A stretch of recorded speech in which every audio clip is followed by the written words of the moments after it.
गुलशन कुमार जी के नृशंस हत्या का पूरा सच। नमस्कार दोस्तों, सनातन मिस्ट्री में आप सभी का एक बार फिर से स्वागत है। दोस्तों, आज सनातन मिस्ट्री में हम बात करेंगे कि कैसे अब्बू सलेम ने गुलशन कुमार जी की हत्या करवाई थी और फोन पर लगातार उनकी चीखें भी सुनी थी।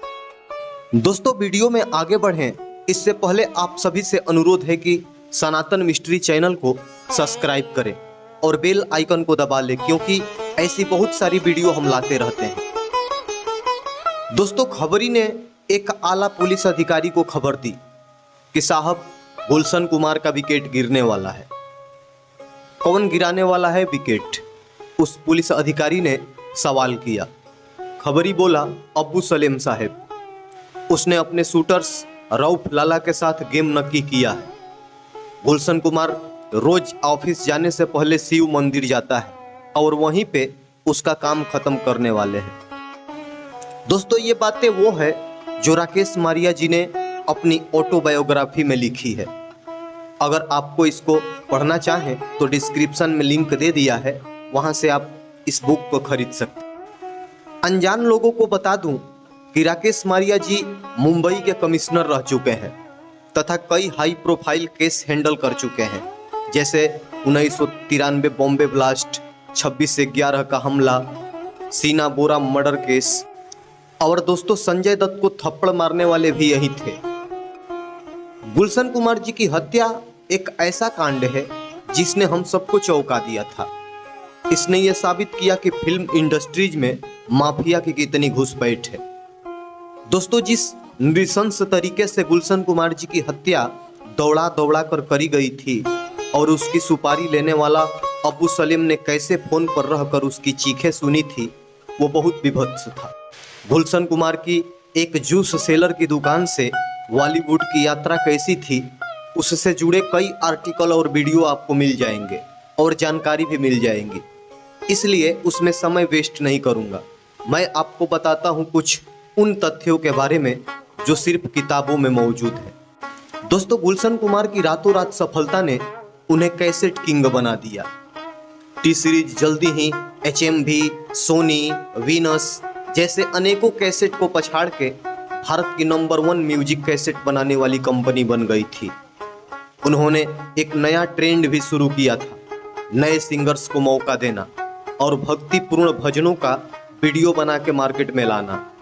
आज भी हनुमान चालीसा और कई अन्य भजन अनुराधा पौडवाल की आवाज में YouTube पर मौजूद है।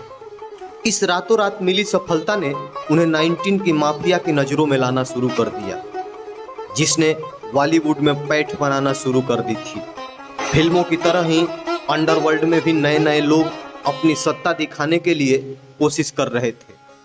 उसी में एक शख्स था अब्बू सलीम। अब्बू सलीम आजमगढ़ से आया हुआ एक लड़का था, जिसको गैंग्स में भर्ती हो रहे अनेक लड़कों में से अपनी अलग पैठ बनाने का शौक था। उसके लिए उसने एक रास्ता अख्तियार किया जिसमें कम समय में जल्द से जल्द पैसा और रुतबा मिलने के चांसेस थे, और वो रास्ता था बॉलीवुड से और बिल्डर लोगों से एक्सटोर्शन, मतलब पहले धमकी और फिर पैसा वसूली।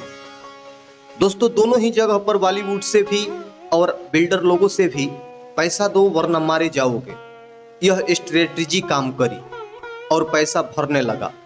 अब्बू सलीम की पैठ बनने लगी। दोस्तों, संजय दत्त को बंदूक देने के बाद उसकी हिम्मत और बढ़ गई। दूसरी ओर गुलशन कुमार HMV, वीनस जैसी स्थापित कंपनियों को पीछे छोड़कर नंबर 1 कैसेट किंग बनने लगे थे। अंदाजन 3 लाख कैसेट बिकने और 1 करोड़ प्रतिदिन का रेवेन्यू का एस्टीमेट था, और इसलिए ही वो अब्बू सलीम की नजरों में आ गए। इसी बीच संगीतकार नदीम से भी कुछ उनके मनमुटाव हो गए थे। एस हुसैन जैदी की किताब माय नेम इज अब्बू सलीम के अनुसार अब्बू सलीम ने गुलशन कुमार से 10 करोड़ रुपए मांगे थे, जो 1997 में काफी बड़ी रकम थी, शायद फिरौती की सबसे बड़ी। कुछ लोगों के हिसाब से गुलशन कुमार ने एक बार ये रकम दे दी थी और अगली बार मना कर दिया। वहीं दूसरी थ्योरी यह है कि गुलशन कुमार ने पहली ही बार में मना कर दिया कि कोई पैसे नहीं दिए जाएंगे। दोस्तों, अबू सलेम ने यह कहा कि यदि वो वैष्णो देवी में भंडारा करा सकता है तो पैसे भी दे सकता है। फिर गुलशन कुमार ने स्पष्ट शब्दों में कह दिया कि मैं वैष्णो देवी में भंडारा करा सकता हूँ, लेकिन मैं किसी को पैसा नहीं दे सकता और मैं किसी से डरता नहीं। कारण जो भी था, अबू सलेम की ये बातें चुभ गई। उसने गुलशन कुमार का उदाहरण देके सबको अपना डर दिखाने की कोशिश कर दी। उसने फैसला लिया कि राजीव राय और सुभाष घाव को तो मात्र अंडरवर्ल्ड वालों ने धमकाया था, इसका ऐसा उदाहरण बनाऊंगा कि आगे कोई उसे मना करने की हिम्मत न दिखा पाए। अबू सलेम का नेटवर्क काफी मजबूत था। उसने पुलिस से बचने के लिए शूटर्स को बुलाने का एक अलग तरीका निकाला था। वो अपने पैतृक गांव आजमगढ़ से 2-3 ऐसे लड़कों को बुलाता था जिनका कोई पिछला रिकॉर्ड न हो। उन्हें सुबह की आने की टिकट दी जाती थी और काम करके तुरंत शाम को टिकट से दोबारा लौटा दिया जाता था। काम खत्म होने तक पुलिस के मुखबिर भी अनजान रहते थे कि कौन शूटर है। वहीं दूसरी ओर राकेश मारिया जी ने अप्रैल 1997 में गुलशन कुमार की जिंदगी में धमकी सुनते ही तुरंत एक्शन लिया और महेश भट्ट को इन्फॉर्म कर दिया तथा इससे पता किया कि वाकई क्या गुलशन कुमार किसी शिव मंदिर को जाते हैं अंधेरी में। महेश भट्ट के हामी भरते ही उन्होंने पुलिस प्रोटेक्शन दिला दी गुलशन कुमार को। इधर अबू सलेम ने भी अपनी रेकी शुरू कर दी थी, लेकिन पुलिस प्रोटेक्शन के कारण वो गुलशन कुमार की हत्या को अंजाम नहीं दे पा रहा था। समय निकलते गया और अप्रैल से अगस्त आ गया। अगस्त 1997 को राकेश मारिया के फोन की घंटी बजी और उन्हें पता चला कि गुलशन कुमार की हत्या हो गई है। गुलशन कुमार रोज अपने ऑफिस से जाने से पहले अंधेरी स्थित एक शिव मंदिर जाकर जल चढ़ाते थे। उस दिन जल चढ़ाने के बाद जब वो लौट रहे थे तो उनका रास्ता रोक के 2 लोगों ने कहा, बहुत हो गई तेरी पूजा, अब भगवान से मिलने का समय आ गया है। गुलशन कुमार समझ गए कि उनकी जान खतरे में है। वो तुरंत दूसरी दिशा में भागे, परंतु पीछे से एक शूटर ने उन्हें पैर में गोली मार दी। आह! वो चिल्लाए और भागते रहे। उन्होंने एक जगह छुपने का प्रयास किया और कवर लिया, परंतु शूटर्स ने उन्हें वहां ढूंढ निकाला और एक के बाद एक गोली दागते गए। किसी को ये पता नहीं था कि उनमें से एक ने अबू सलीम को फोन करके रखा था और दूसरी ओर से अबू सलीम गुलशन कुमार के चीखे सुन सुनकर आनंद ले रहा था। जिस व्यक्ति ने उसे उसके मुंह पर मना करने की हिम्मत दिखाई थी, उसकी जान तड़प तड़प कर जाने में उसे मजा आ रहा था। निर्दयी हत्यारों ने एक के बाद एक गुलशन कुमार को 16 गोलियां मारकर उनका बदन छलनी कर दिया। इसी के साथ गुलशन कुमार द्वारा स्थापित एक एम्पायर खत्म हो गया।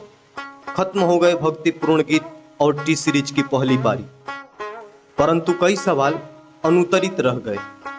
जिस दिन यह घटना हुई उसी दिन गुलशन कुमार को दिया गया बॉडीगार्ड बीमारी की छुट्टी पर क्यों गया?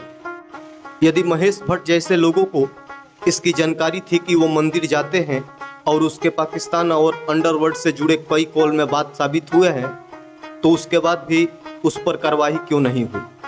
राकेश मारिया जी के इन्वेस्टिगेशन के हिसाब से एसटीएफ की सुरक्षा से यूपी पुलिस की सुरक्षा दे दी गई थी। ये बदलाव क्यों किया गया? कारण जो भी रहा हो, गुलशन कुमार हत्याकांड से कई राज खोले गए थे। दोस्तों, टी सीरीज को फिर उनके बेटे भूषण कुमार ने संभाला, जो अब भी नंबर 1 कंपनी है। अबू सलेम को पुर्तगाल से बाद में उसकी प्रेमिका मोनिका बेदी के साथ पकड़ा गया और वो अब जेल में है। रऊफ लाला जो शूटर था अब मुंबई के ऑर्थर रोड जेल में है। राकेश मारिया जी मुंबई पुलिस कमिश्नर पद से सेवानिवृत्त हो चुके हैं। दोस्तों, गुलशन कुमार हत्याकांड की चर्चा पार्लियामेंट तक हो गई है। नमन है वीर गुलशन कुमार जी को। दोस्तों, वीडियो को लाइक करें, शेयर करें और सनातन मिस्ट्री चैनल को सब्सक्राइब कर सहयोग भी करें।